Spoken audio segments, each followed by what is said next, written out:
ইমাম আজম আবু হানিফা রহমাতুল্লাহি আলাইহি খলিফা মনসুরের সাথে বাজারের মধ্যে দেখা। খলিফা মনসুর ইমাম আবু হানিফাকে বলে, প্রধান বিচারকের পদ শূন্য, আপনাকে প্রধান বিচারক হিসাবে নিয়োগ দেওয়া হলো। এক চান্সে প্রধান বিচারক সবার সামনে প্রস্তাব দিলেন, নিয়োগ দিলেন। সাথে সাথে ইমাম আবু হানিফা এই নিয়োগকে প্রত্যাখ্যান করলেন, ফিরিয়ে দিলেন না। এই দায়িত্ব আমার দ্বারা নেওয়া সম্ভব নয়, পারবো না। দায়িত্ব দিছে খলিফাতুল মুসলিমিন, খলিফা মনসুর। আর সাথে সাথে মুখের উপরে প্রস্তাব ফিরিয়ে দিছে। মেজাজটা গরম হয়ে গেছে। হাতে চাবুক, ইমাম আবু হানিফার গায়ে চাবুক দিয়ে বাড়ি মেরে দিয়েছে। ইমাম আবু হানিফা আমার মতো মৌলবী মানুষ, আমারে মারলে আমরা কি আর কমু? কিছুই কর নাই। হয়তো মসজিদে যায় যার কাছে বলবো তিনি কে। এই হলো আমাদের অবস্থা। ইমাম আবু হানিফার গায়ে আঘাত করছে। খলিফা মনসুর রাজপ্রাসাদে ফিরে গেলেন। খলিফা মনসুরের চাচা বলে, মনসুর কাজটা ভালো করো নাই, ইমাম আবু হানিফার গায়ে চাবুক দিয়ে বাড়ি মেরেছো, তুমি ক্ষমা চাও, মাফ চাও। বাড়ি যখন মারছে তখন মেজাজ গরম, এখন তো মেজাজ নরম। মেজাজ গরম থাকলে অনেক কিছু করা যায়, কিন্তু মেজাজ যখন নরম থাকে অনেক সময় মেজাজ গরম অবস্থার সিদ্ধান্তের কারণে লজ্জা হয়। বাংলাদেশের বিভিন্ন জায়গায় তুচ্ছ কারণে বিবাহ বিচ্ছেদ হয়। তরকারিতে নুন হয় নাই, এটা হলো সূত্র। এতটুক বিষয়কে কেন্দ্র করে স্বামী স্ত্রীর মধ্যে বিচ্ছেদ ঘটে, 14 গোষ্ঠী ধরে তালাক দিয়ে দেয়। ঘটনা ঘটে কি ঘটে না? যখন তালাক শেষ, রাগ শেষ, তখন কি হয়? হায় রে, এরে ছাড়া তো আমি বাঁচবো না, আমার ওই 2 মাসের মাইয়াটার কি হইব? তাহলে রাগের মাথার সিদ্ধান্ত অধিকাংশ সময় পরবর্তীতে লজ্জিত হওয়ার কারণ হয়। এজন্য আল্লাহ রাসূল সাল্লাল্লাহু আলাইহি ওয়াসাল্লাম রাগ আসলে কি করতে হবে শিখাইয়া দিয়েছে। রাগ মাথায় কখনো ফয়সালা নিতে হয় না। জেলার অন্তর্গত নড়িয়া থানাধীন আত-তাকওয়া দারুস সালাম মহিলা হাফেজিয়া মাদ্রাসার উদ্যোগে বার্ষিক ওয়াজ মাহফিল। আজকের এই ওয়াজ মাহফিলের সম্মানিত শ্রদ্ধেয় সভাপতি হাজী মোহাম্মদ মুজিবুর রহমান সৈয়দ সাহেব, আমন্ত্রিত উলামায়ে কেরাম, সামনে উপস্থিত মুরব্বিয়ানে কেরাম, সমবয়সী যুবক বন্ধু, স্নেহের ছোট ভাই, মাইকের আওয়াজ যত দূরে যায় নিজ নিজ স্থানে অবস্থানরতা সম্মানিতা শ্রদ্ধা মা ও বোন, আল্লাহ তাআলার দরবারে অগণিত শুকর যে মহান মালিক হায়াতে বরকত দিয়ে সুস্থ রেখে বিজ্ঞ উলামা হযরতদের জবানে খুবই গুরুত্বপূর্ণ কথা শ্রবণ করবার, আমাকেও আপনাদের খেদমতে কিছু কথা বলার সুযোগ যে মহান মনিব দান করেছেন, সে মহান মনিবকে খুশি করার জন্য মোহাব্বতের সাথে জবান খুলে অন্তর থেকে কালিমাতুশ শুকর পাঠ করি, আলহামদুলিল্লাহ। অগণিত দুরুদ ও সালাম সৈয়দুল আম্বিয়া, আশরাফুল আম্বিয়া, খাতামুল আম্বিয়া, ইমামুল মুরসালিন, রহমাতুল লিল আলামিন, মুহাম্মাদুর রাসূলুল্লাহ সাল্লাল্লাহু আলাইহি ওয়াসাল্লামের উপর। আমি আপনাদের খেদমতে পবিত্র কোরআনুল কারীমের প্রসিদ্ধ একটি সূরা, সূরা নিসার 58 নম্বর আয়াত তিলাওয়াত করেছি ও রাসূল আকরাম সাল্লাল্লাহু আলাইহি ওয়াসাল্লামের অগণিত হাদিস থেকে একটা হাদিসের অংশ পাঠ করেছি। আল্লাহ তাআলার কাছে তৌফিক চাই, আল্লাহ তাআলা কিছু কথা বলার তৌফিক দেন যেগুলো আমাদের সবার দুনিয়া এবং আখিরাতের জন্য কল্যাণ করা হয়। সকলে জবান খুলে বলি আমিন।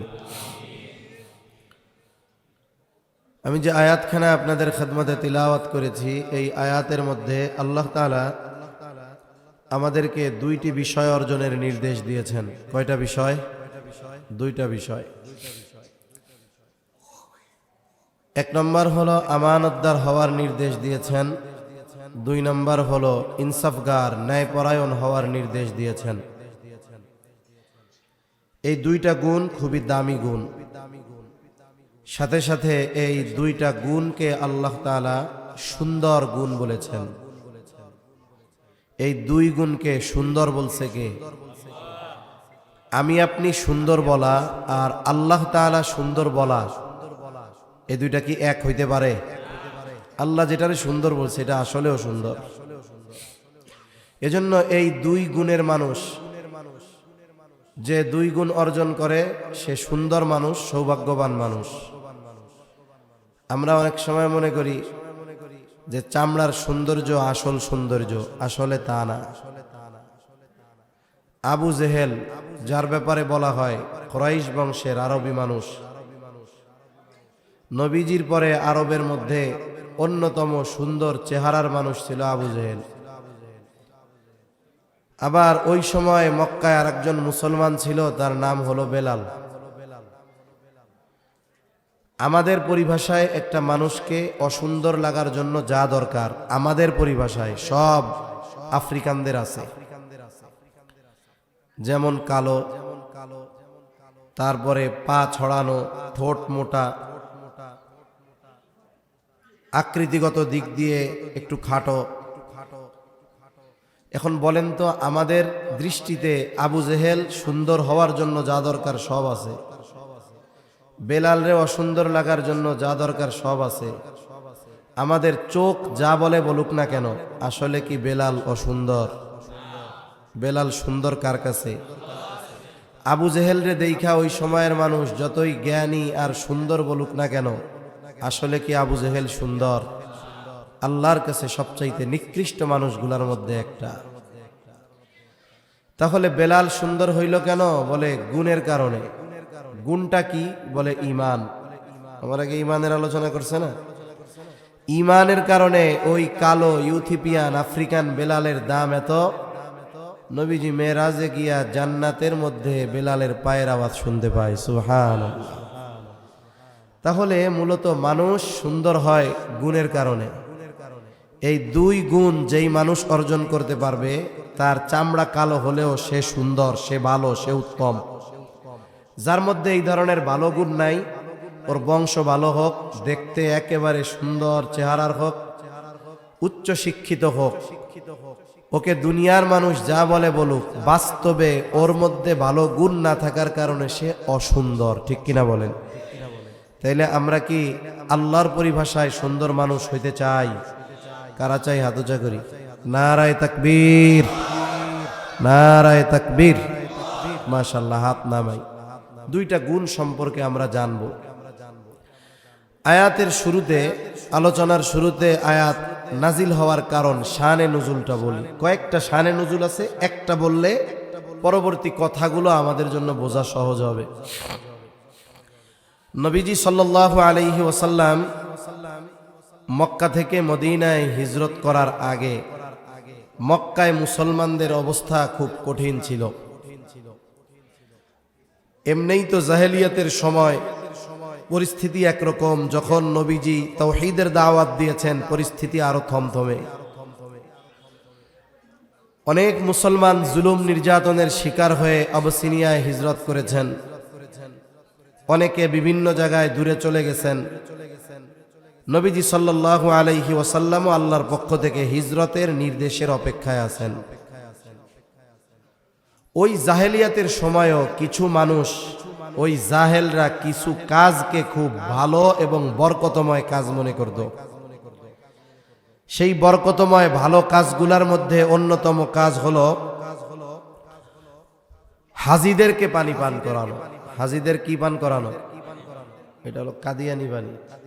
এটা তো দেখলেই গা জ্বলবো খালি, প্রাণ।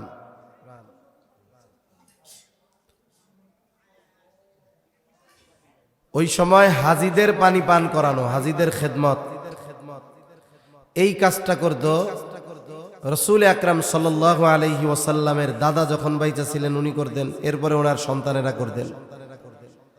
হাজীদের পানি পান করানো এটা খুব সম্মান এবং মর্যাদার দায়িত্ব বলে পরিগণিত করা হতো। আরেকটা ছিল বাইতুল্লাহর চাবি বহনের দায়িত্ব। আপনারা যারা বাইতুল্লাহ গেছেন বা দেখছেন, একটা দরজা আছে না, দরজা, এক সময় দুইটা দরজা ছিল, এখন একটা, আর একটা বন্ধ করে দেওয়া হয়েছে। কারণ ওই সময় মানুষ কম ছিল। ওই প্রাথমিক যুগে মানুষ এক দরজা দিয়ে ঢুইকা ইবাদত করতো, আর এক দরজা দিয়ে বের হইত। এরপরে আস্তে আস্তে জনসমাগম, মানুষের আগমন বাড়া শুরু হলো। তখনও দুই দরজা ছিল, তবে ভেতরে সবাই ঢুকতে পারতো না, বন্ধ করা থাকতো। নবীজি সাল্লাল্লাহু আলাইহি ওয়াসাল্লামের সময়কালেই তা কাবা ঘরের চাবি ওই সময় ওসমান ইবনে তালহার হাতে ছিল, আর কাবা ঘরের চাবি বহন করা এটাও সৌভাগ্যের ব্যাপার ছিল।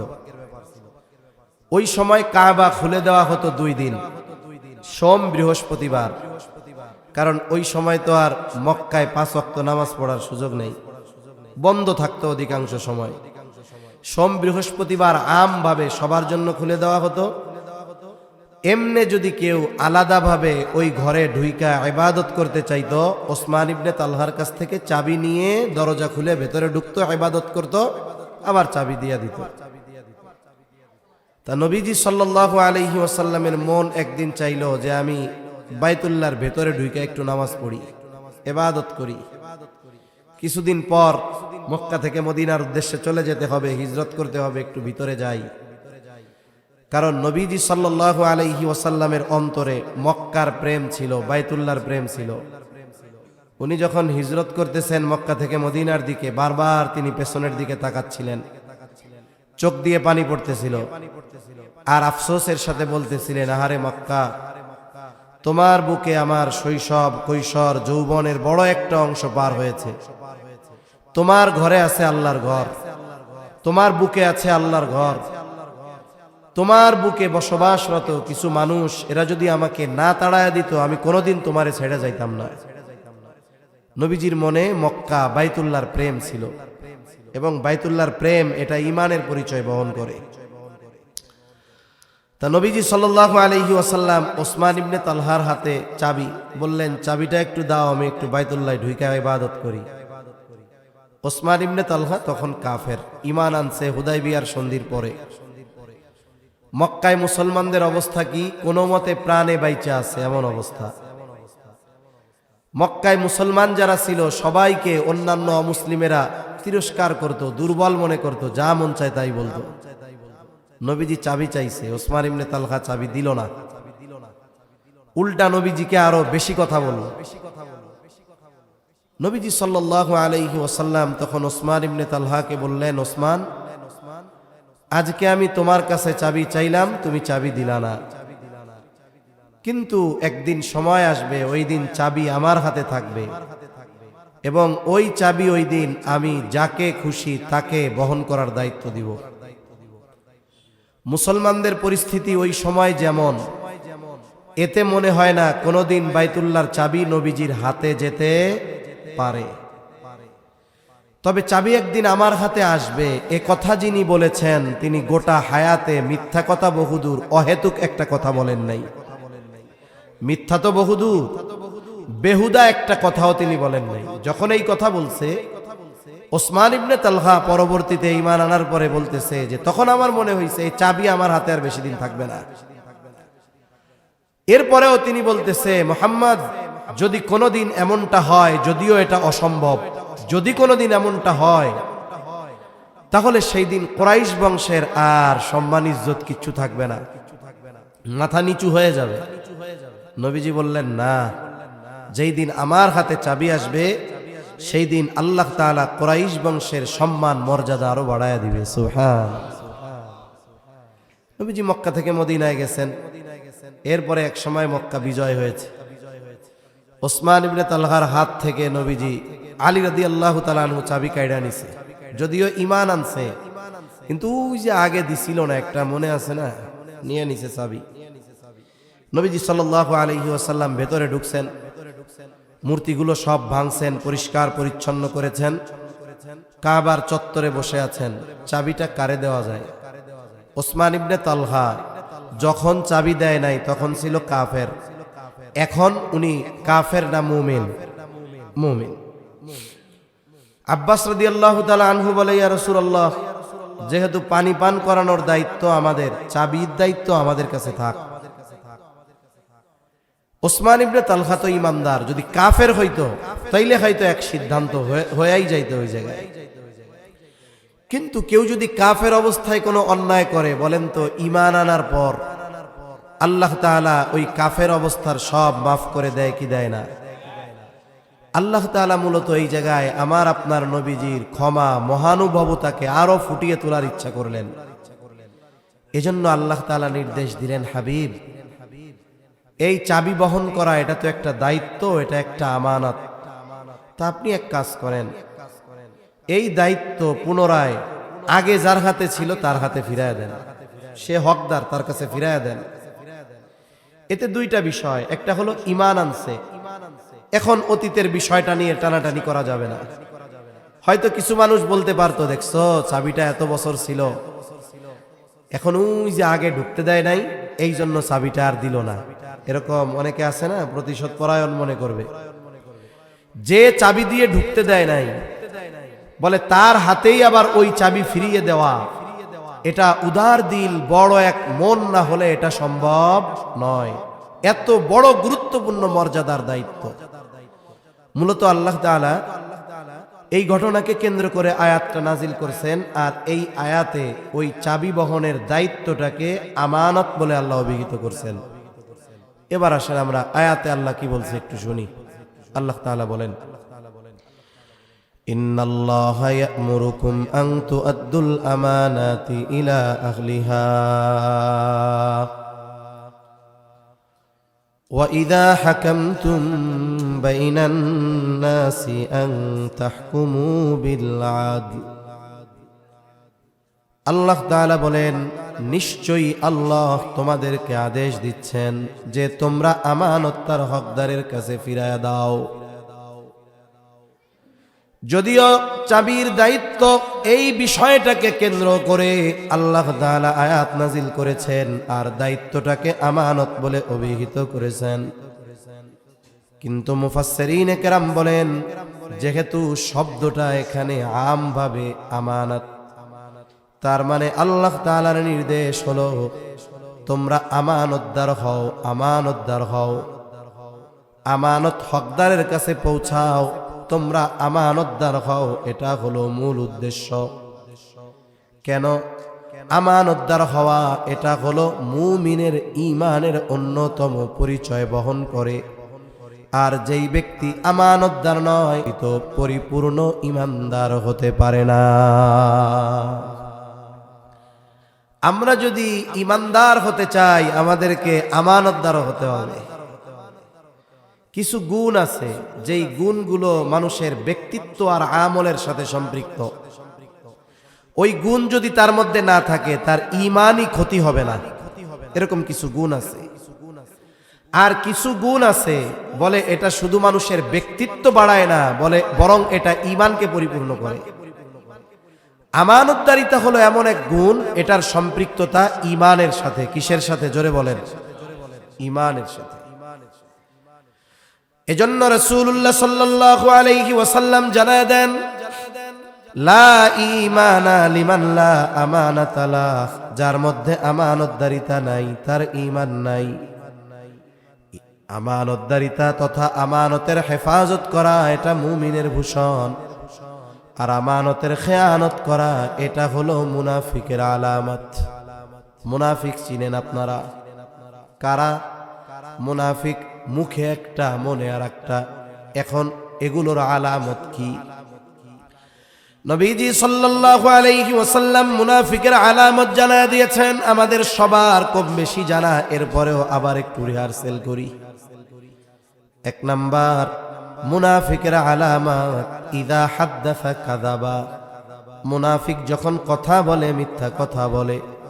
দুই নাম্বার, ইদা ওয়াদা আখলাফা, ওয়াদা করলে ওয়াদা খেলাফ করে। তিন নাম্বার, ইদা তুমিনা খানা, আমানতের খেয়ানত করে। চার নাম্বার, ওয়া ইদা তাখাসামা ফাজারা, যদি কারো সাথে একটু তর্ক হয়, ঝগড়া হয়, অশ্লীল বকাঝকা করে। এগুলো কার আলামত? জোরে বলেন, আরো জোরে, সামনে থেকে। কার আলামত? আমি তো এই আলামতগুলো নামাজির মধ্যে দেখছি, হাজী সাহেবের মধ্যে দেখছি। আছে না নাই? সাবধান। ইবাদত কইরা নাজাত পাওয়া কঠিন হয়ে যাবে কিছু কিছু সময়। এই নেফাকি যদি ভালো মতে অন্তরে প্রভাব বিস্তার করে, আমলকে খেয়ে ফেলবে। ক্যান্সার, ক্যান্সার এক জীবাণু আছে না? ক্যান্সার গোটা দেহকে শেষ করে দেয়। মানুষের মৃত্যুর কারণ হয় ক্যান্সারের জীবাণু। আর এই মুনাফিকের আলামত এগুলো হলো ঈমান ধ্বংসের জীবাণু। এজন্য এগুলো যদি আমাদের মধ্যে থাকে আমরা বাইর করে ফেলবো কোন ইনশাআল্লাহ। কারণ আমারে যদি ডাক্তার বলে আপনার হাতে পচন ধরছে, ক্যান্সারের জীবাণু, বাঁচতে হইলে 1 ইঞ্চি কাটতে হবে, আমি কমু ডাক্তার 1 ইঞ্চি না, আঙ্গুল গোটা ফালাই দাও তাও যদি বাইচা থাকি। তাহলে জীবন বাঁচানোর জন্য অঙ্গহানি হওয়া এটা আমার জন্য কোনো ব্যাপার না, সবার ক্ষেত্রেই এরকম। এখন রোগ ধরতে ধরতে পচতে পচতে গোটা হাত ধরছে, ডাক্তার যদি বলে পুরা হাত ফালাই দিতে হবে, দেও ফালায়া। ডান হাতে যদি হয় দেও ফালায়া, পায়ে যদি হয় রানের থেকে ফালাই দিতে হবে, দেও ফালায়া, তাও যেন বাইচা থাকি। হাত নাই, পা নাই, একটা বলের মতো হইয়াও বাইচা থাকতে চাই আমি আপনি। এজন্য ঈমান যদি বাঁচাতে হয়, এই মুনাফিকের আলামত এগুলো আমাদের মধ্যে থাকলে আমরা বাইর করে ফেলবো ইনশাআল্লাহ। তাহলে মুনাফিকের অন্যতম এক আলামত হলো ইদা তুমিনা খানা, আমানতের খেয়ানত করা। আর মুমিনের ভূষণ হলো জীবন চলে যায় যাক আমানতের হেফাজত করবে, সে কখনো খেয়ানত করবে না। এই জন্য নবী বলেন লা ঈমানা লিমান লা আমানাতা লা, যার মধ্যে আমানতদারিতা নাই তার ঈমান নাই। আফসোসের বিষয় হলো অনেক মানুষ আমাদের মধ্যে এমন আছে শুধুমাত্র আমানতদারিতার ব্যাপারে স্বচ্ছ ধারণা না থাকার কারণে নিজের অনিচ্ছায় খেয়ানত করে ফেলে। এজন্য মুমিনের যেই সমস্ত জ্ঞানগুলো অর্জন করা জরুরি, এর মধ্যে অন্যতম আমানত সম্পৃক্ত বিষয়।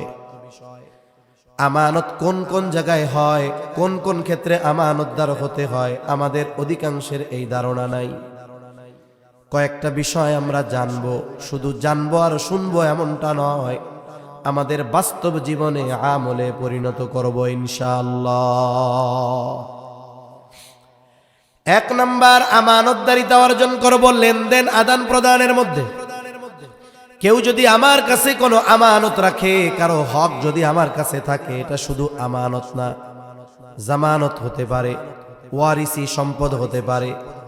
অনেক সময় এমন হয় বাবা মারা গেছে, বাবার সম্পদ কোথায় কি আছে মেয়েরা জানেই না, সব জানে ভাই, আছে না? ভাই মনে করে আলহামদুলিল্লাহ, জানে না ভালোই লাভ না, এইবার বোনদেরকে ঠকায়া দেয়।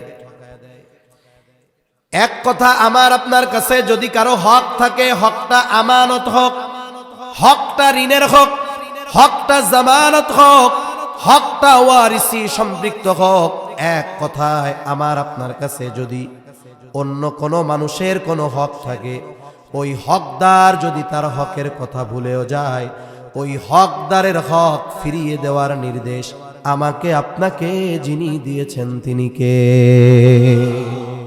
এটা শুধু আমানতের ক্ষেত্রে না, সর্বক্ষেত্রে।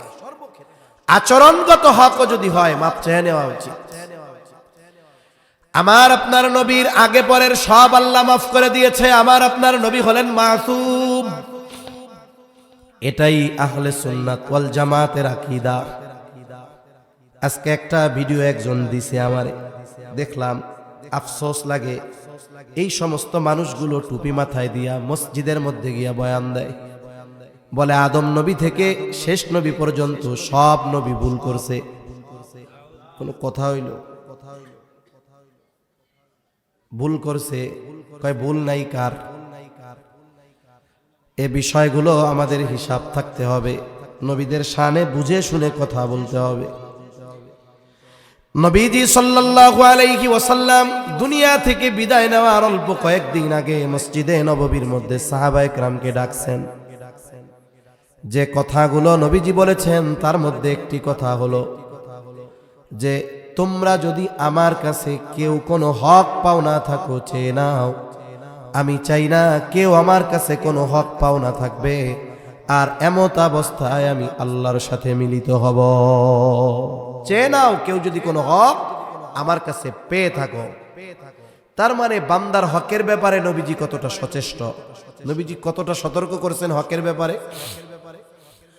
নবীজি সাল্লাল্লাহু আলাইহি ওয়াসাল্লাম বলেন, তোমরা ওই দিন আসার আগে সতর্ক হয়ে যাও যেই দিন আল্লাহ তাআলা বাদী বিবাদীর মধ্যে ফয়সালা করবে।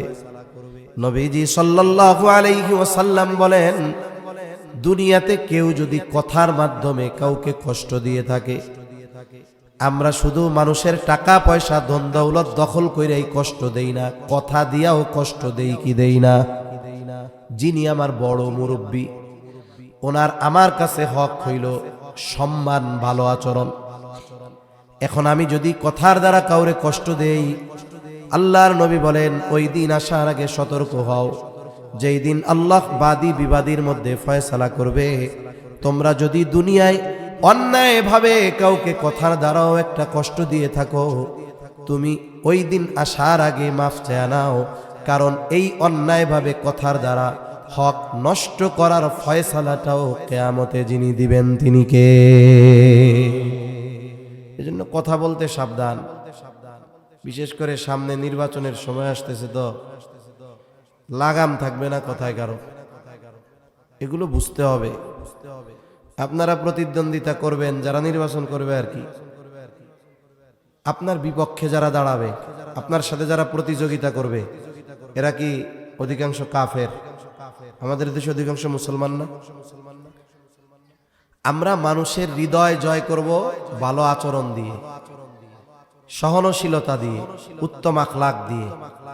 আমাদের এক ট্রেডিশন হয়ে গেছে গোটা দেশে, কে কত খারাপ হইতে পারে ও বড় তত নেতা হইতে পারে, এই একটা চিন্তাধারা আমাদের মধ্যে হয়ে গেছে। কেন? আপনি মানুষের হৃদয় জয় করবেন ওর সমালোচনা দিয়ে নয়, ওর প্রশংসা দিয়ে করেন, আপনার প্রতিপক্ষের প্রশংসা করেন। যদি বাংলাদেশের যারা রাজনীতি করে এরা যদি এই ট্র্যাডিশনটা পরিবর্তন করতো যে প্রতিপক্ষের প্রশংসা করে, দেখতেন রাজনৈতিক সৌন্দর্যতা কত বেশি হইত। কিন্তু আমরা কি দেখি, অভ্যন্তরীণ কোন্দলেই দেশ শেষ। অবস্থা এরকম হয়ে যাচ্ছে না? কেন? এটা কেন হয়? আমাদের এই ট্র্যাডিশন থেকে বের হয়ে আসা দরকার। আমরাও ওয়াজ করি অনেকে, আমাদের অভ্যাস কি, মাইক পাইছি, আপনারা দাওয়াত দিয়ে আনছেন, হাদিয়া আপনারা দিবেন, সব দিবেন, আইসা আমি আমার প্রতিপক্ষরে গালাগালি করব, এরকম কিছু আছে না? এগুলা কেন? আমার সাথে যিনি প্রতিদ্বন্দ্বী, আমি তার ভালো বিষয়গুলো আপনাদের সামনে তুলে ধরব। এই বিষয়গুলো যদি হয় তাহলে কি হবে জানেন? মানুষ আমার প্রতি আকৃষ্ট হবে। দেখছো এই মানুষটা তার বিরোধী দলের লোকের প্রশংসা করে, এটাই তো ভালো মানুষ।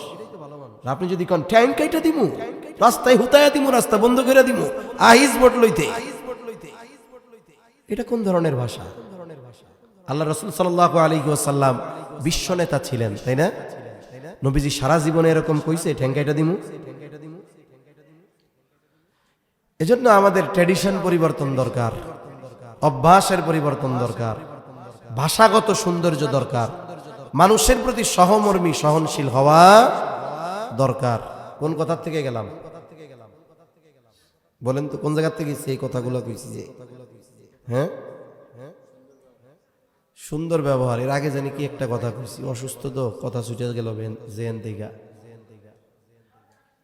আল্লাহু আকবার। আমানতদারিতার কথা বলতেছিলাম আর কি, মূল পয়েন্ট খুঁজে পেতেছি না, ছুটে গেছে মাথার থেকে। যাই হোক, আমানতদারিতা এটা এটা বলতেছিলাম যে কথার দ্বারা যদি কেউ কাউরে কষ্ট দেয়, কথার দ্বারা, এটারও হিসাব কিয়ামতে দিতে হবে। এখন যিনি মাইক পাইয়া কইলো ঠ্যাঙ্কাইটা দিমু, এই করমু সেই করমু, ওনার নামে অপবাদ দিল, মিথ্যা কথা বললো, বলেন তো এই হিসাব কিয়ামতে দেওয়া লাগবে কি লাগবে না? লাগবে। এজন্য নবীজি সাল্লাল্লাহু আলাইহি ওয়াসাল্লাম বলেন, কেউ যদি দুনিয়ায় অন্যায়ভাবে কাউকে কথার দ্বারাও কষ্ট দিয়ে থাকো, মাফ চায়া নাও, কারণ এই বিষয়টার হিসাব কিয়ামতে যার সামনে দেওয়া লাগবে তিনি কে? শুধু তাই না, যদি আনুষাঙ্গিকভাবে দুনিয়ায় কেউ বান্দার হক নষ্ট করে, আমানত পাইতো দেয় নাই, ঋণ ছিল দেয় নাই, জমা রাখছিল দেয় নাই, ওয়ারিসদের সম্পদ তার কাছে ছিল দেয় নাই, আল্লাহর নবী জানায় দেন কিয়ামতের দিন এই মানুষগুলো হবে মুফলিস, সবচাইতে নিঃস্ব। কিয়ামতের দিন মুফলিস হবে কারা? সাহাবা ইকরামকে নবীজি প্রশ্ন করছেন। সাহাবা ইকরাম বলে আল্লাহ এবং তার রাসূল ভালো জানে। নবীজি সাল্লাল্লাহু আলাইহি ওয়াসাল্লাম বললেন, শোনো, ওই ব্যক্তি হবে কিয়ামতের দিন সবচাইতে নিঃস্ব, যার ইবাদতের কোনো অভাব নাই, নামাজ আছে, রোজা আছে, হজ যাকাত সব আছে, কিন্তু সে দুনিয়ায় মানুষের হক নষ্ট করত। কিয়ামতের দিন মানুষের ওই হকগুলো দিতে দিতে সব নেকি ফুরায়া যাবে, অথবা নেকি শেষ, ওই যাদের হক নষ্ট করেছিল তাদের গুনাহ নিতে হবে। এখন ওই ব্যক্তি হবে কিয়ামতে সবচাইতে নিঃস্ব মুফলিস।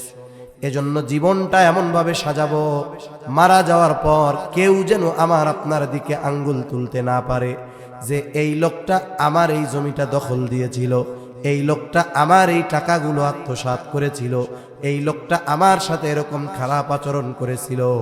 খবরদার, এই ধরনের কথা যেন আমার আপনার ব্যাপারে কেউ না বলতে পারে। এরকম জীবন যদি সাজানো যায়, আমল অল্প হইলেও নাজাত পাওয়ার ওসিলা হয়ে যাবে এটা। তাহলে 1 নাম্বার, আমরা লেনদেনের ক্ষেত্রে স্বচ্ছতা অর্জন করব, আমানতদারিতা অর্জন করব। 2 নাম্বার, যেই বিষয়টাকে কেন্দ্র করে এই আয়াত আল্লাহ নাজিল করেছেন, দায়িত্ব আমানত। অথচ এই জামানায় আমরা দায়িত্বকে গনিমত মনে করি। আমাদের অতীতের মানুষদেরকে জোর করে দায়িত্ব দেওয়া যায় নাই, কারা দায়িত্বকে আমানত মনে করেছে।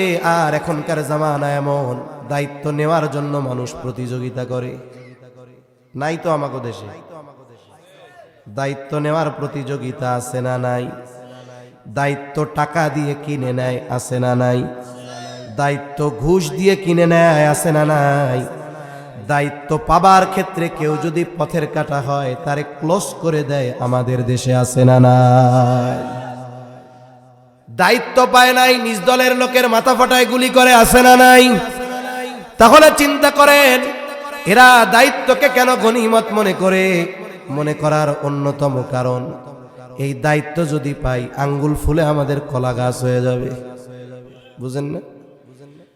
করোনার সময় ইংল্যান্ডের প্রধানমন্ত্রী বরিস জনসন, ইংল্যান্ডের প্রধানমন্ত্রী, কোন দেশ? ইংল্যান্ড। বলে প্রায় 200 বছর আমাদের উপমহাদেশ থেকে সুইসা সব সম্পদ নিছে। 200 বছর আমাদের দেশ থেকে শুধু নিছে। আমরা অনেক সময় ব্রিটিশদের বানানো রেল লাইন এখনো আছে না, হার্ডিস ব্রিজ আছে না এখনো, আমরা প্রশংসা করি ব্রিটিশরা বানাইছে। ভাই সেই বানাইছে কি আমাকে লাগে নাকি? এগুলো ট্রেন রাস্তা বানাইছিল এদেশ থেকে সুন্দর মতো, অনেক সম্পদ একসাথে ওই বোম্বে বন্দরে যেন নেওয়া যায়, এই জন্য বানাইছিল। আমার আপনার চলাচলের জন্য না, সম্পদ যেন নিতে সহজ হয় এই জন্য। এত সম্পদ গোটা দুনিয়া থেকে বিভিন্ন জায়গা থেকে জুলুম করে নিছে ওই দেশের প্রধানমন্ত্রী। সে করোনাকালীন সময় বলছে আমি প্রধানমন্ত্রীর দায়িত্ব ছেড়ে দিব। ওই সময় কেন ছাড়বে? সে রিজন দেখাইছে, কারণ দেখাইছে যে আমি প্রাইম মিনিস্টারের দায়িত্ব পালন করতে গিয়ে যে অনারিয়াম পাই, সম্মানী পাই, ভাতা পাই, এতে আমার সংসার চলে না। ভালো কথা। আমি তো একজন ব্যবসায়ী মানুষ, এই দায়িত্ব পালন করতে গিয়ে ব্যবসায় সময় দিতে পারতেছি না, আর যা পাইতেছি তাতে সংসার চলতেছে না, এই জন্য আমি প্রধানমন্ত্রীর দায়িত্ব ছেড়ে দিব। তো খবরটা দেখলাম, তখনই আমি ভাবছি তোর কপাল পোড়া, তোরা এই দেশ থেকে সব নিয়েও ধনী হইতে পারলি না। এক কাম কর, কোনো মতে বাংলাদেশে আয়, সিটিজেনশিপ নিয়ে মেম্বারটা হওয়া, কোনো মতে তোর প্রধানমন্ত্রী হওয়া লাগবে না, কোনো মতে কষ্টে মষ্টে একটু মেম্বার হওয়া, মেম্বার। 5 বছর পরে আশা করা যায় তুই ইংল্যান্ডে 2-3টা বাড়ি কিনতে পারবি। আমরা অতীতে দেখছি না এরকম 550-র উপরই নাকি বাড়ি এক আল্লাহর বান্দা। চিন্তা করছেন? আমরা এগুলো আর দেখতে চাই না, দায়িত্বকে আমানত মনে করতে হবে। ইমাম আজম আবু হানিফা রাহমাতুল্লাহি আলাইহি খলিফা মনসুরের সাথে বাজারের মধ্যে দেখা। খলিফা মনসুর ইমাম আবু হানিফাকে বলে, প্রধান বিচারকের পদ শূন্য, আপনাকে প্রধান বিচারক হিসাবে নিয়োগ দেওয়া হলো। এক চান্সে প্রধান বিচারক সবার সামনে প্রস্তাব দিলেন, নিয়োগ দিলেন। সাথে সাথে ইমাম আবু হানিফা এই নিয়োগকে প্রত্যাখ্যান করলেন, ফিরায় দিলেন না। এই দায়িত্ব আমার দ্বারা নেওয়া সম্ভব নয়, পারবো না। দায়িত্ব দিছে খলিফাতুল মুসলিমিন, খলিফা মনসুর। আর সাথে সাথে মুখের উপরে প্রস্তাব ফিরায় দিছে, মেজাজটা গরম হয়ে গেছে। হাতে চাবুক, ইমাম আবু হানিফার গায়ে চাবুক দিয়ে বাড়ি মেরে দিয়েছে। ইমাম আবু হানিফা আমার মতো মৌলবী মানুষ, আমারে মারলে আমরা কি আর কমু, কিছুই কর নাই। হয়তো মসজিদে যায় যার কাছে বলবো তিনি কে। এই হলো আমাদের অবস্থা। ইমাম আবু হানিফার গায়ে আঘাত করছে। খলিফা মনসুর রাজপ্রাসাদে ফিরে গেলেন। খলিফা মনসুরের চাচা বলে, মনসুর কাজটা ভালো করো নাই, ইমাম আবু হানিফার গায়ে চাবুক দিয়ে বাড়ি মেরেছো, তুমি ক্ষমা চাও, মাফ চাও। বাড়ি যখন মারছে তখন মেজাজ গরম, এখন তো মেজাজ নরম। মেজাজ গরম থাকলে অনেক কিছু করা যায়, কিন্তু মেজাজ যখন নরম থাকে অনেক সময় মেজাজ গরম অবস্থার সিদ্ধান্তের কারণে লজ্জা হয়। বাংলাদেশের বিভিন্ন জায়গায় তুচ্ছ কারণে বিবাহ বিচ্ছেদ হয়, তরকারিতে নুন হয় নাই, এটা হলো সূত্র। এতটুক বিষয়কে কেন্দ্র করে স্বামী স্ত্রীর মধ্যে বিচ্ছেদ ঘটে, 14 গোষ্ঠী ধরে তালাক দিয়ে দেয়। ঘটনা ঘটে কি ঘটে না? যখন তালাক শেষ, রাগ শেষ, তখন কি হয়? হায় রে, এরে ছাড়া তো আমি বাঁচবো না, আমার ওই 2 মাসের মাইয়াটার কি হইব? তাহলে রাগের মাথার সিদ্ধান্ত অধিকাংশ সময় পরবর্তীতে লজ্জিত হওয়ার কারণ হয়। এজন্য আল্লাহ রাসূল সাল্লাল্লাহু আলাইহি ওয়াসাল্লাম রাগ আসলে কি করতে হবে শিখাইয়া দিয়েছে। রাগ মাথায় কখনো ফয়সালা নিতে হয় না, রাগের মাথায় কখনো সিদ্ধান্ত নিতে হয় না। রাগ আসছে, আপনি দাঁড়া আছেন, বসে পড়েন, বসে আছেন, শুয়ে পড়েন, রাগ যায় না। যার উপরে রাগ তার থেকে সরে যান, পাশে গিয়ে ওযু করেন, নামাজে দাঁড়ায় যান। এই যে তার থেকে বিচ্ছিন্নতা, অবস্থার পরিবর্তন, ওযু করা, এগুলোর মাধ্যমে রাগ কমে যায়। যে কোনো সিদ্ধান্তের ক্ষেত্রে ভেবেচিন্তে সিদ্ধান্ত নিতে হবে। খলিফা মনসুর বাড়ি যখন মারছে তখন তো রাগ, প্রস্তাব ফিরাইয়া দিছে, আর এখন লজ্জা পাইতেছে, কাজটা ঠিক হয় নাই, মাফ চাইতে যাব কোন মুখে? খলিফা মনসুর তার একজন বিশ্বস্ত মানুষকে পাঠাইয়া দিলেন 1 থলে স্বর্ণ মুদ্রা দিয়ে।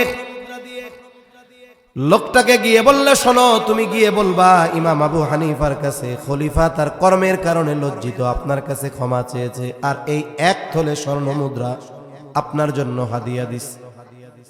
লোকটা ইমাম আবু হানিফার কাছে চলে গেল, গিয়া বলে, ইমাম, খলিফা তার আচরণের কারণে লজ্জিত, আপনার কাছে ক্ষমা চেয়েছে, আপনি ক্ষমা করে দেন। ইমাম আজম নববী গুণে গুণান্বিত মানুষ, সাথে সাথে বলে, যাও, মাফ করে দিলাম। লোকটা একটু চতুর, চালাক, বলে, আপনি যে মাফ করছেন প্রমাণ কি? খলিফা আপনার জন্য হাদিয়া দিয়েছে, আপনি যদি এই হাদিয়া গ্রহণ করেন তবেই খলিফা সুনিশ্চিত হবে আপনি তারে মাফ করছেন। হাদিয়া নেন। হাদিয়া নেওয়া কি? জোরে কন।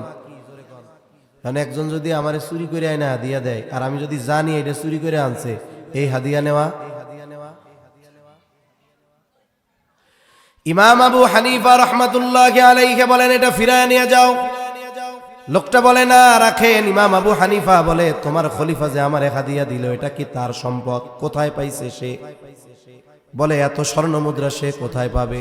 এটা রাষ্ট্রীয় কোষাগার থেকে দিয়েছে, বাইতুল মাল থেকে দিয়েছে। বলেন তো, আমাদের দেশের যেই রাষ্ট্রীয় সম্পদ বাইতুল মাল, রাষ্ট্রীয় কোষাগারে যেই ধনভাণ্ডার, এটার মালিক কি প্রধান উপদেষ্টা নাকি জনগণ? জনগণ এটার মালিক। জনগণ ওনার দায়িত্ব দিছে কি? যে আমরা তো সবাই মিলা ওই এক কোষাগার দেখা সম্ভব না, আমরা মোটামুটি সিদ্ধান্ত নিয়ে আপনারা দায়িত্ব দিলাম, এই জায়গার অর্থগুলো যথাস্থানে যথাযথ পরিমাণ ব্যয় করবেন। সাথে সাথে এই যে আপনি সময় দিবেন, মাস শেষে আপনার জন্য একটা সম্মানী আছে। আপনার যেহেতু অনেক ব্যস্ততা, আপনার জন্য আরামের বিছানা, আরামের বাড়ি দিয়ে দেওয়া হবে জনগণের পক্ষ থেকে। আপনার অনেক জায়গায় যাইতে হবে, সময়ের মূল্য। আমরা যে জায়গায় হাইটা যাবো, আপনি ওই জায়গায় প্রয়োজনে হেলিকপ্টারে যাবেন, কোনো অসুবিধা নেই। বিলাসবহুল গাড়ি আপনার জন্য। আপনি অনেক ব্যস্ত, অনেক দায়িত্ব, আপনি বিদেশে যাবেন, অসুবিধা নাই। আমরা যাবো ইকোনমি ক্লাসে, আপনি রাষ্ট্রের টাকা ব্যয় করেই বিজনেস ক্লাসে যাবেন, কোনো অসুবিধা নেই। তবে এগুলোর রক্ষণাবেক্ষণ ঠিক হতে হবে। এই ফ্যাসিলিটি আর কিছু ভাতা, এটা প্রত্যেকটা শাসকের জন্য আছে না নাই? এখন এই শাসক ওই ফ্যাসিলিটি অথবা ওই ভাতার বাইরে রাষ্ট্রীয় কোষাগার থেকে যদি 1 টাকা নেয়, তাইলে ওই রাষ্ট্রের যত মানুষ সবার সাথে খেয়ানত করা হবে। কথা বুঝেন নাই মনে হয়? ইমাম আবু হানিফা বললেন, যাও ফিরায় নিয়ে যাও। লোকটা বলে, আপনি রাখেন, নিজে খরচ না করেন, আপনি এটা সদকা করে দিয়েন। ইমাম আবু হানিফা এবার কঠোর ভাষায় বললেন, ফিরায় নিয়ে যাও। আর খলিফাকে বলবা, রাষ্ট্রীয় সম্পদ ব্যক্তিগত কাজে ব্যবহার করার কোনো সুযোগ নাই। এই সম্পদ হেফাজতের দায়িত্ব তাকে দেওয়া হয়েছে, এটা আমানত। এই দায়িত্ব পালনার্থে তাকে যেই সম্মানী দেওয়া হয়, এর চাইতে 1 টাকা বেশি ব্যক্তিগত কাজে যদি নেওয়া হয় খেয়ানত হয়ে যাবে। দায়িত্ব আমানত। এইবার লোকটা চলে গেছে। কিছু লোক আছে মিথ্যারে এত সুন্দরভাবে সাজায় বলে যে মানুষ শুনতে খুব ভালো লাগে। আছে না এরকম কিছু মানুষ? অথচ বুঝতে পারতেছে যে ওই লোক মিথ্যা কথা কইতেছে, এরপরেও শুনতে ভালো লাগে। ওর কথায় মানুষের মধ্যে একটা প্রতিক্রিয়া আসে। ছোটবেলায় মুন্সিগঞ্জে কিছুদিন পড়ছি, তা ঢাকায় চাচার বাসায় যাইতাম প্রায় দিন, শুক্রবার বৃহস্পতিবার বিকালে না যায় নামতাম গুলিস্তান। গুলিস্তান নামলে কিছু ডাক্তার আছে, MBBS ফেল, 20 টাকার গাছের গোড়ায় সব রোগের ওষুধ ছেড়ে যায়। আছে না কিছু ডাক্তার? দেখবেন ওদের ক্যানভাস যখন শুরু হয়, লোকারণ্য চারদিক ঘুরা যায়। খালি বলে যে এই শেকড়টা নিলে ক্যান্সার, ডায়াবেটিস যা আছে দুনিয়ার রোগ সব ভালো হয়ে যায়। মানুষ একাগ্রতার খেয়ালের সাথে শুনতে থাকে। অনেক দান্দাবাজি থাকে ওই জায়গায়, পকেটমার থাকে আর অন্যান্যই থাকে। তা একজন খুব খেয়াল দিয়ে শুনতেছে, তারে যদি আপনি আমি ডাক দিয়া বলি, ভাই এই যে কথাগুলো বলতেছে আপনার কি বিশ্বাস হয়? ও আল্লাহর কসম কাইটা বলবে যে না হুজুর, এগুলো মিথ্যা কথা, একটাও সত্য না। তাহলে শুনতেছেন কেন? হুজুর শুনতে তো ভালো লাগে। কিছু মানুষের কথা আমরা বুঝি মিথ্যা, সাজায়া বলতেছে মিথ্যা, কিন্তু এরপরেও মানুষ শোনে কেন? শুনতে তো ভালো লাগে। এরকম কিছু মানুষ আছে। ওই লোকটারে ইমাম আবু হানিফা বলছে কি, ও গিয়া খলিফারে বলছে, কত বড় স্পর্ধা জানেন? আপনার দেওয়া হাদিয়া তো নেই নাই, আবার আপনারে কইছে আপনি খেয়ানত করেন। খলিফা এবার রাগ হয়ে গেছে, বাহিনী পাঠায় দিছে, যাও জেলখানার মধ্যে আটকাও। কত বড় সাহস আমারে খেয়ানতকারী কয়। ঐতিহাসিকেরা বলে ইমাম আবু হানিফার গায়ে প্রতিদিন চাবুক দিয়ে আঘাত করা হতো, আর বলা হতো প্রধান বিচারকের দায়িত্ব নাও, ছেড়ে দেওয়া হবে। ঐতিহাসিকদের থেকে 2টা মত। ইমাম আবু হানিফা যখন তার সিদ্ধান্তের উপরে অটল, খাবারের সাথে বিষ মিশিয়ে ইমাম আবু হানিফাকে হত্যা করা হলো। আর এক বর্ণনা, উনি যখন প্রচন্ড অসুস্থ, ওনাকে বাড়িতে পাঠায় দেওয়া হলো, গৃহবন্দী করে ফেলা হলো। ওনার শাগরেদেরা জিজ্ঞাসা করে, ওস্তাদ যেই দায়িত্ব নেওয়ার কারণে আপনার উপরে এত জুলুম আর এত অত্যাচার, ওই দায়িত্ব নেওয়ার জন্য যত রকমের যোগ্যতা ইলম দরকার সব আল্লাহ আপনাকে দিয়েছে।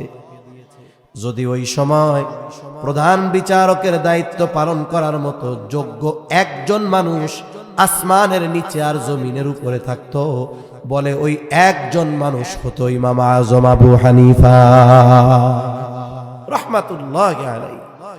আপনি জুলুম সহ্য করলেন, দায়িত্ব নিলেন না কেন? ইমাম আবু হানিফার জবাব, নবীজি বলছে, কুল্লুকুম রাঈনা ওয়া কুল্লুকুম মাসউলুনা আন রাঈয়াতিহি। তোমরা প্রত্যেকেই দায়িত্বশীল, প্রত্যেককে তার দায়িত্বের ব্যাপারে জিজ্ঞাসা করা হবে।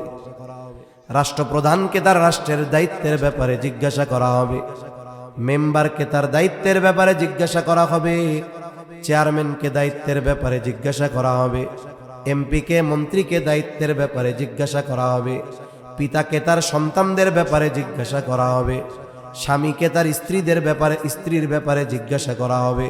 তার মানে যার যেই দায়িত্ব এই দুনিয়ায় আছে প্রত্যেককে তার দায়িত্বের ব্যাপারে জিজ্ঞাসিত হতে হবে, যার সামনে তিনি কে। ইমাম আজম আবু হানিফা রাহমাতুল্লাহি আলাইহি বলেন, শোনো, আমি যেই দায়িত্ব নেই নাই, ওই দায়িত্বের ব্যাপারে আল্লাহর সামনে আমাকে জিজ্ঞাসার কাঠগড়ায় দাঁড়ানো লাগবে না। কিন্তু দায়িত্ব নেবার পর আমার দ্বারা অথবা আমার অধীনস্থ যারা, তাদের দ্বারা যদি কোনো দায়িত্বের ক্ষেত্রে ত্রুটি বিচ্যুতি হয়, কিয়ামতের দিন আল্লাহর সামনে আমাকে জবাবদিহিতার কাঠগড়ায় দাঁড়ানো লাগবে। এই ভয়ে ইমাম আবু হানিফা প্রধান বিচারকের দায়িত্ব নেন নাই। আবু দাউদের মধ্যে একটা হাদিস আসছে, নবীজি সাল্লাল্লাহু আলাইহি ওয়াসাল্লাম বলেন, তোমাদের কাউকে যখন কোন রাষ্ট্রীয় দায়িত্ব দেওয়া হয়, নবীজি বলেন, কেউ যদি ওই দায়িত্বের সুচ পরিমাণ খেয়ানত করে, সুচ চিনেন? সুই চিনেন? কয় লাখ টাকা দাম? বাংলাদেশে দাম আছে বালি 70,000 টাকা। তাইলে একটা সোনা মুখা সুই 1 লাখ টাকা হইতেও পারে, তাই না? 1 টাকা বা 2 টাকা বাজারে পাওয়া যাবে। নবীজি বলেন, কেউ যদি ওই সুচ পরিমাণ খেয়ানত করে, কিয়ামতের দিন ওই ব্যক্তি খেয়ানতের বোঝা নিয়ে আল্লাহর সামনে হাজির হবে। এজন্য দায়িত্ব যত বড়, ত্রুটি যত ছোট হোক, খেয়ানত তত বড় হয়। মেম্বার যদি একটা গম আত্মসাৎ করে, হক নষ্ট হবে ওই ওয়ার্ডের যারা হকদার তাদের। চেয়ারম্যান যদি একটা গম নষ্ট আত্মসাৎ করে, বলে ওই ইউনিয়নে যত হকদার তাদের হক নষ্ট হবে। এমপি যদি একটা গম আত্মসাৎ করে, একটা গমের দানা, বলে ওই আসনে যতজন হকদার তাদের হক নষ্ট হবে। রাষ্ট্রপ্রধান যদি একটা গম আত্মসাৎ করে, বলে এই দেশে যত মানুষ হকদার তাদের সকলের হক নষ্ট করা হবে। এক গম দায়িত্ব চেয়ারের পরিবর্তনে কত বড় খেয়ানত হয়, চিন্তা করছেন? এই চিন্তা যদি দেশের মানুষ করত, তাইলে মারামারি। এরা চিন্তা করে দায়িত্ব পাইলেই তো কাম পাগার পাক, এজন্যই অবস্থা। কষ্ট হয় নাকি? কথা কি মিথ্যা কথা কইতেছি? মনে রাখতে হবে, দায়িত্ব আমানত। রাসূল আকরাম সাল্লাল্লাহু আলাইহি ওয়াসাল্লাম জানায়া দিয়েছেন, দায়িত্ব আমানত। এখন এই দায়িত্ব সরকারি হোক বেসরকারি হোক, সব ক্ষেত্রেই আমরা দায়িত্ব পালনে আমানতদার হব, কোন ইনশাআল্লাহ। 3 নাম্বার, আমাদের এই কথা, জবান, কথাও কিন্তু আমানত হয়। রাসূলুল্লাহ সাল্লাল্লাহু আলাইহি ওয়াসাল্লাম বলেন, ইযা হাদ্দাসার রাজুলু সুম্মা ইলতাফাতা ফাহিয়া আমানাতুন। যখন কোনো মানুষ কথা বলে আর এদিকে সেদিকে তাকায়, এদিকে সেদিকে তাকায়, ওই ব্যক্তি কথাটা যার কাছে বলে, নবীজি জানায় দেন ওই কথাটা আমানত হয়ে যায়। এখন কেউ যদি ডানে বামে তাকায় আমার আপনার কাছে কোনো কথা বলে, যেই কথাটা তার ব্যক্তির আত্মসম্মান এগুলোর সাথে সম্পৃক্ত, যেই কথাটা প্রকাশ হলে সে সমাজে মুখ দেখাতে পারবে না, এই ধরনের কথা হেফাজত করা দায়িত্ব। তবে যদি কথা এমন হয় যেই কথা মানুষের না বললে রাষ্ট্রের ক্ষতি হবে, দেশের জানমালের মানুষের ক্ষতি হবে, দেশের ক্ষতি হবে, এই ধরনের কথা বলে দেওয়া দায়িত্ব। কিন্তু আমাদের অভ্যাস ব্যতিক্রম। কেউ যদি কোনো কথা কওয়ার পরে খালি কইছে যে হুজুর আপনার কাছে কইছি হুজুর, আর কেউ রে কইেন না, কাম শেষ, ও বেলুন কেমন যেন ছিদ্র করে দিয়া চলে গেল। এখন আমারে বলছে আর কাউরে বলেন না। এখন আমি তো আর একজনের যতক্ষণ না কই আমার ভালো লাগে না, ঠিক না? এবার কি করে, ওই লোক চোখের আড়াল হওয়ার আগে আর একজনের ডাক দিয়ে কয়, মিয়া ওই লোকরে চিনো? হ্যাঁ চিনি, খুব ভালো মানুষ, হ্যাঁ জানো ভালো মানুষ, আমার কাছে কইছে এই কথা, কারো কাছে কইতে মানা করছে, আমি তোমারে কইলাম তুমি কেউ রে কইও না, বলে না এরকম? এইবার ও আর একজনরে কয়, হুজুর কি মিথ্যা কথা কয়? না না না না, বড় বুজুর্গ মানুষ, কয় হুজুর না অমুকের ব্যাপারে এই কথা আমারে কইছে, আমারে খুব বিশ্বাস করে, কারো কাছে কইতে মানা করছে, দোস্ত আমি তোমারে কইলাম তুমি কেউ রে কইও না। এবার দোস্ত যাই আর একজনরে কয়। এভাবে করতে করতে সকালের কথা যেটা কারো কাছে বলা মানা ছিল, কথা পৌঁছে গেছে 100 জনের কাছে। শুরুতে যে বলছে সে বলছে কয়জনের কাছে? পৌঁছাইছে কয়জনের কাছে? বলেন তো, যে শুরুতে একজনের কাছে বলছে তার খেয়ানত কি একটা? 100টা। নবীজি সাল্লাল্লাহু আলাইহি ওয়াসাল্লাম বলেন, কারো দ্বারা যখন কোনো ভালো কাজের সূচনা হয়, ওই ভালো কাজ যতজন করে সকলের সমপরিমাণ সওয়াব শুরু করনেওয়ালার আমলনামায় যোগ হয়।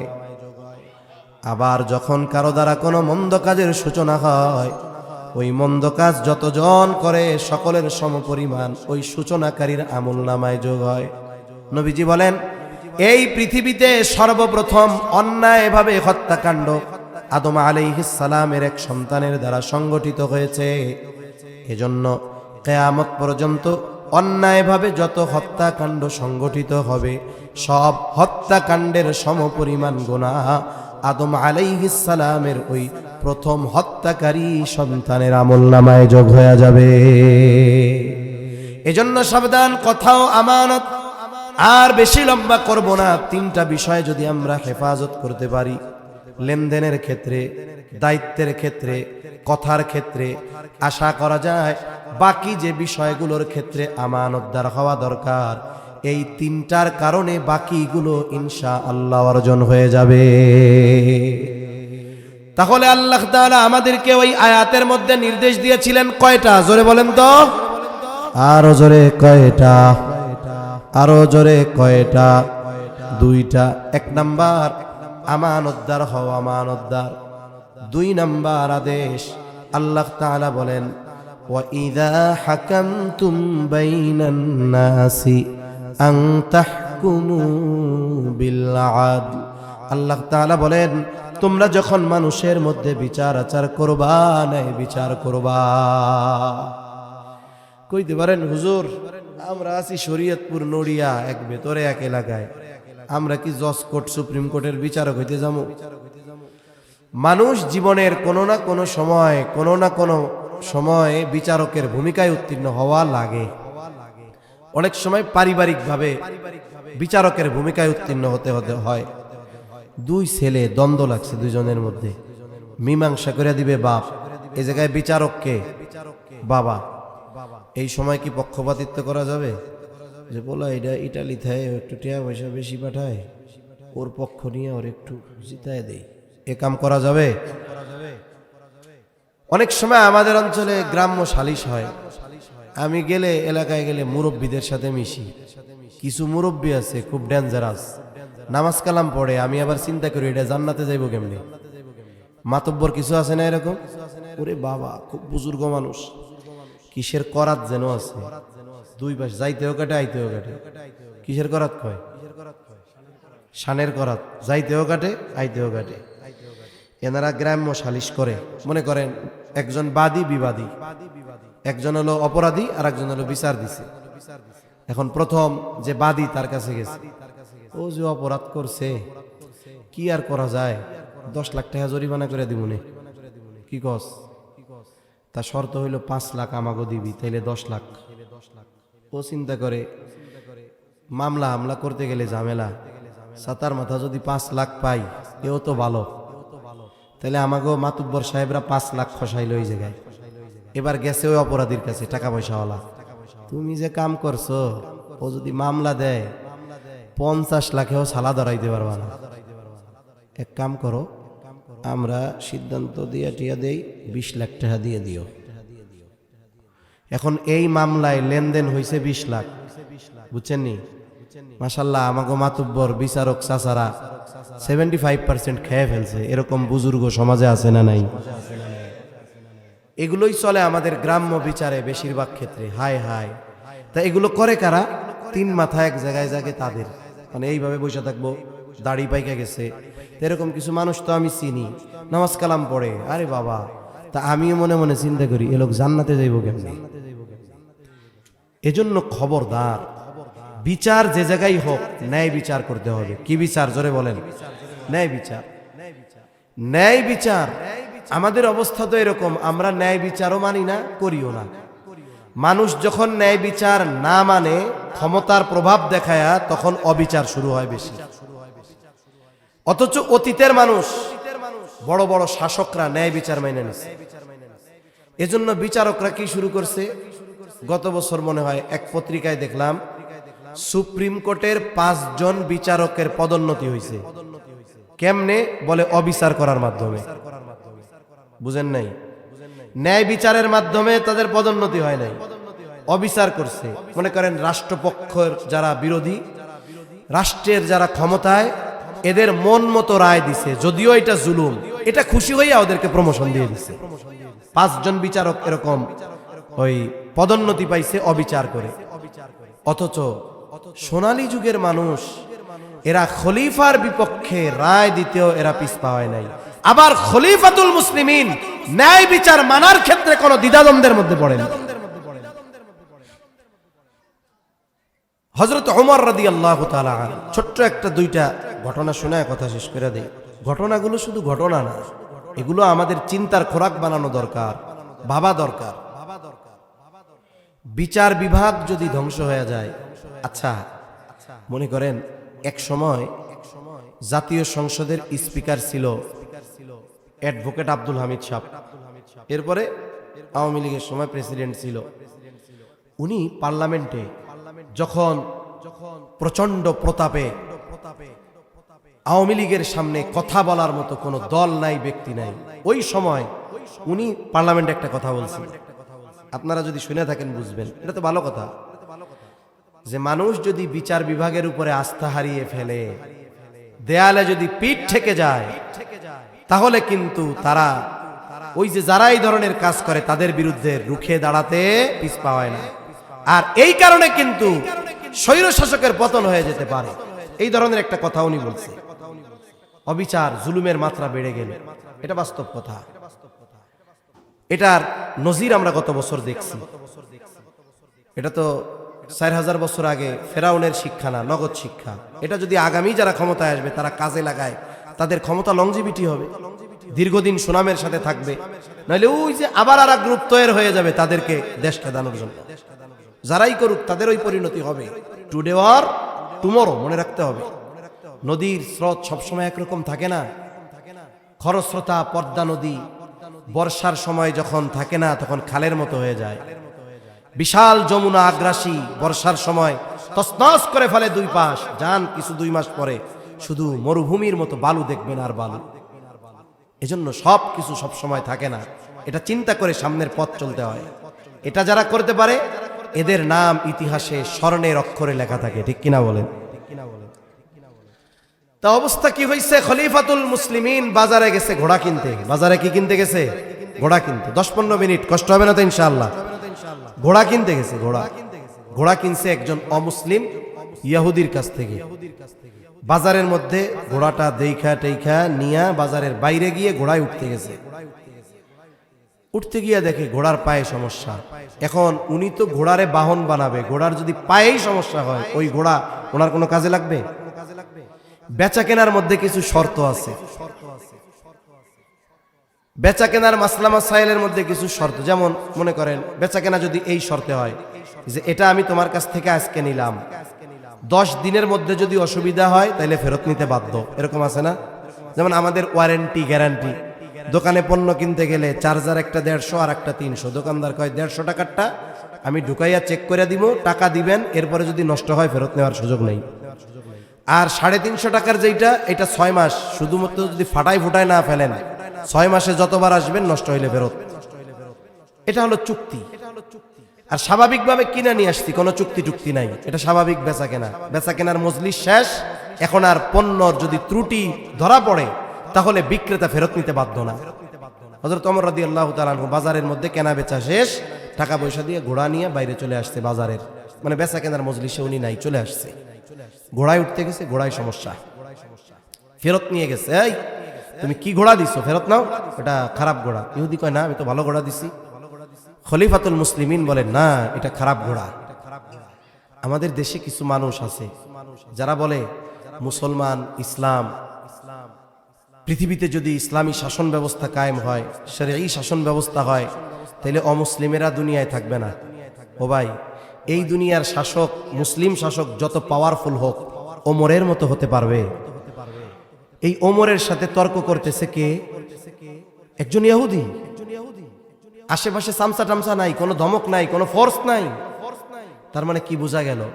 প্রকৃত ইসলামী অমুসলিমদের পরিপূর্ণ হক নিশ্চিত করতে পারে, সবার হক ইসলামী নিশ্চিত করতে পারে, এটা নিশ্চিত। অর্ধজাহানের শাসকের সাথে তর্ক করতেছে একজন ইহুদি।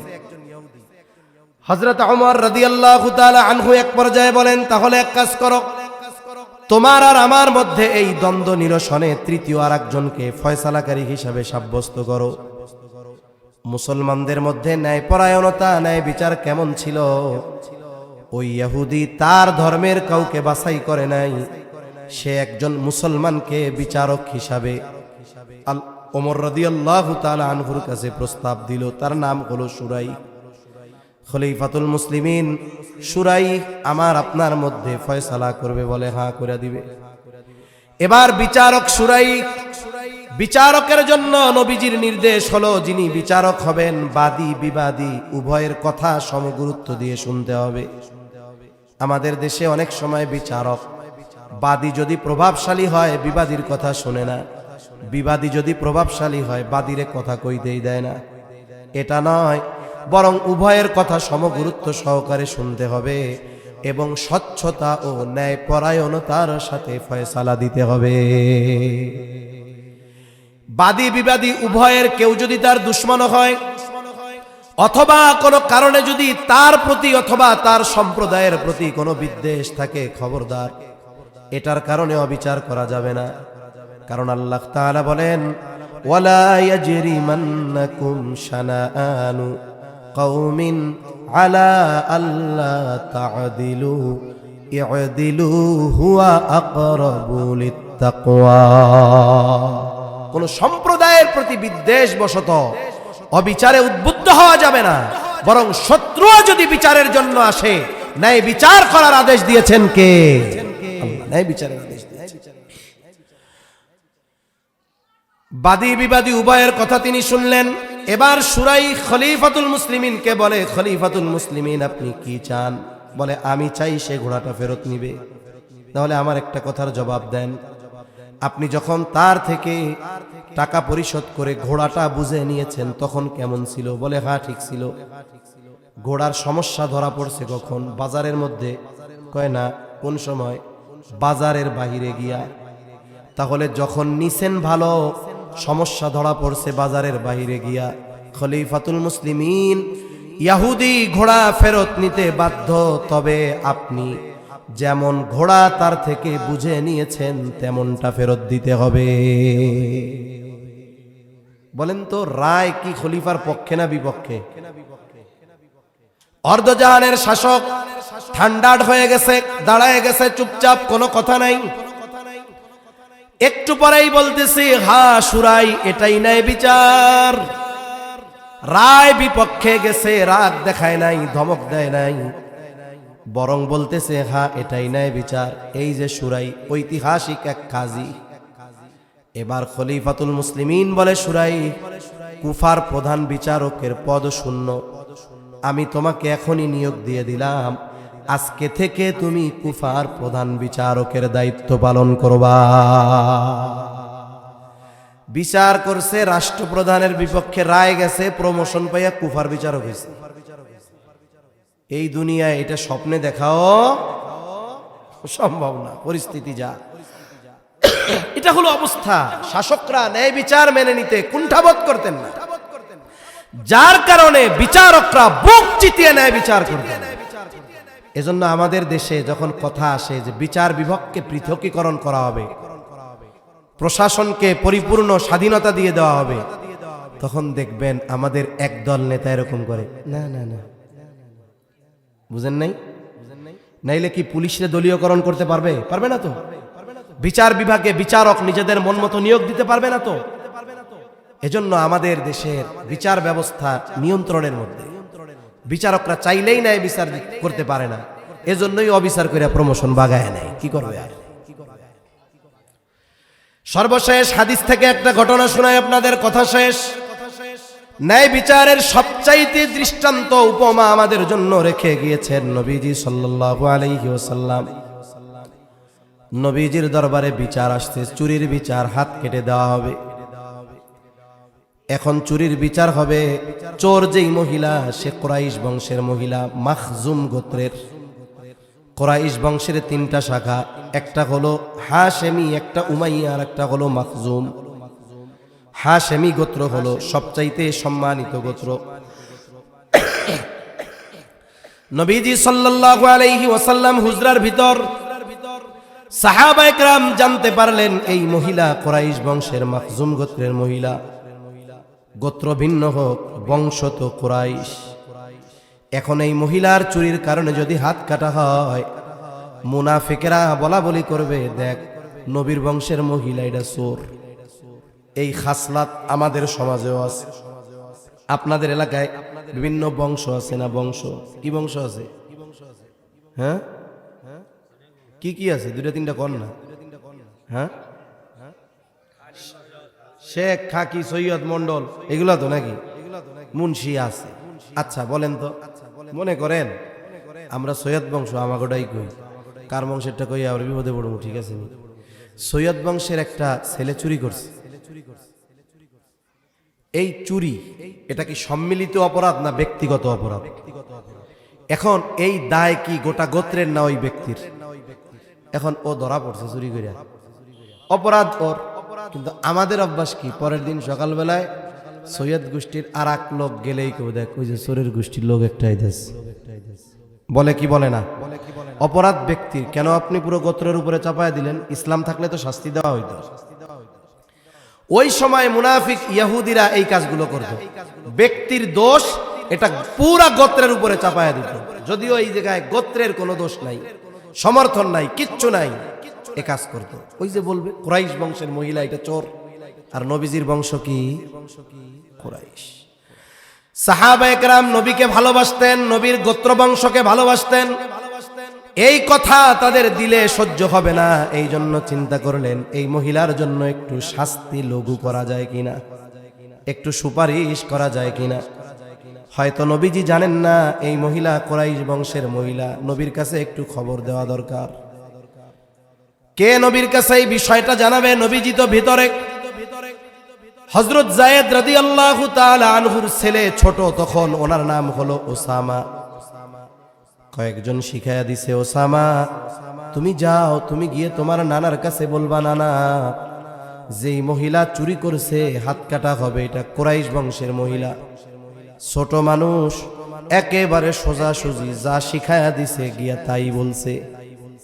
কারণ ছোট মানুষ, অনেক সময় এদেরকে আমরা মিথ্যা শেখাই, অথচ ওরা সরল। অনেক সময় শিখাই না আমরা, স্কুলে আসে নাই, মাদ্রাসায় আসে নাই, পরের দিন আসতে চায় না, গেলে মারবে, মা শিখাই দেয় যে কবি তোর কালকে পেটে ব্যথা ছিল। ও পরের দিন গেছে, হুজুর জিজ্ঞেস করছে এই আসো নাই কেন? স্যার জিজ্ঞেস করছে আসো নাই কেন? হুজুর আমার পেটে ব্যথা ছিল। তোর পেটে ব্যথা ছিল কইছে কি? হুজুর আম্মু কইছে, হুজুর আম্মু কইছে। ছোট মানুষ না, এদের সহজ সরল ভাবে বলে দিচ্ছে। উনি গিয়ে সহজে বলে দিচ্ছে চুরি করছে যে মহিলা হাত কাটা হবে কুরাইশ বংশের। নবীজি বুঝতে পারছে যে এই কথাটা ওর নিজের না, ওরে কেউ শিখাইয়া দিছে। নবীজি সাল্লাল্লাহু আলাইহি ওয়াসাল্লাম রুম থেকে বের হলেন, চেহারার মধ্যে রাগান্বিত ছাপ। নবীজি বলতেছেন, তোমরা কি আমাকে এমন বিষয়ের জন্য সুপারিশ করতেছো যেই বিষয়ের শাস্তি কার্যকর করার আদেশ দিয়েছেন আল্লাহ? তাহলে চুরি করলে পরিমাণ কতটুকু এটা শরীয়ত নির্ধারণ করবে, হাত কেটে দিতে হবে। এই নির্দেশ কার? জোরে বলেন। আস-সারিকু ওয়াস-সারিকাতু ফাকতাউ আইদিয়াহুমা। এই নির্দেশ আল্লাহ তাআলার। নবীজি বলেন যেই বিষয়ের শাস্তি কার্যকর করার নির্দেশ আল্লাহ দিয়েছেন, এই বিষয়ের জন্য সুপারিশ করতেছো, শুনে নাও। তোমাদের পূর্বে আল্লাহ তাআলা বহু সম্প্রদায়কে এই কারণে ধ্বংস করে দিয়েছে যে তাদের মধ্যে যখন কোনো সম্ভ্রান্ত বংশের কেউ চুরির অপরাধে আটক হইত, অনেক উচ্চ বংশের মানুষ চুরির অপরাধে আটক হইত, এর ছাইড়া দিত। কেন? ওরে বাবা, সৈয়দ বংশের মানুষ ছাইড়া দে, সম্ভ্রান্ত মানুষ ছেড়ে দাও। আবার যখন একই অপরাধে কোনো দুর্বল তাকে আটক করা হতো, তার উপরে শাস্তি কার্যকর করা হতো। নবীজি বলেন এই কারণে তোমাদের পূর্বে বহু সম্প্রদায়কে আল্লাহ ধ্বংস করে দিয়েছেন। নবীজি বলেন আল্লাহর শপথ, লাউ আন্না ফাতিমাতা বিনতে মুহাম্মদ সারাকাত লাকাতাতু ইয়াদাহা। আল্লাহর শপথ, যদি মুহাম্মাদের কন্যা খাতুনে জান্নাত ফাতেমাও যদি চুরি করত, নবীজি বলেন লাকাতাতু ইয়াদাহা, আমি তার হাত দুইটা কেটে দিতাম। তাহলে ন্যায় বিচারের উপমা শিক্ষা আমাদের নবীজি দিয়ে গেছেন। কিন্তু দুনিয়ায় আমানতদারিতাও নাই, ন্যায় পরায়ণতা নাই, এই জন্য আমাগো শান্তি নাই। এখন কথা হইতে পারে হুজুর কেমনে পামু? পরেরটা পরে রাখেন, আমি আমানতদার হই। আমি ন্যায়পরায়ণ হই, নিজেরা জিজ্ঞাসা করি যে আমি কি পরিপূর্ণ আমানতদার, আমি কি পরিপূর্ণ ন্যায়পরায়ণ? তাইলে আমি যদি পরিপূর্ণ না হই তাইলে আমি আর একজনরে পামু কেমনে? এজন্য পরিবর্তনের শুরু আমরা নিজের থেকে করব। ইনশাআল্লাহ আমরা পরিপূর্ণ আমানতদার ন্যায়পরায়ণ হব, কোন ইনশাআল্লাহ। এই দুইটা গুণ অর্জনের আদেশ কে দিছে? কথা শেষ। এই দুইটা বিষয়ে আল্লাহ বলতেছে সুন্দর ওয়াজ, ইন্নাল্লাহা নি'ম্মা ইয়া'iদুকুম বিহ। এই দুইটা বিষয়ের আদেশ ওয়াজ করে আল্লাহ তাআলা নিজে বলেন, আল্লাহ তোমাদের কতই না সুন্দর ওয়াজ করলেন। এই সুন্দর ওয়াজ মানে এই দুইটা গুণকে আল্লাহ সুন্দর বলেছেন।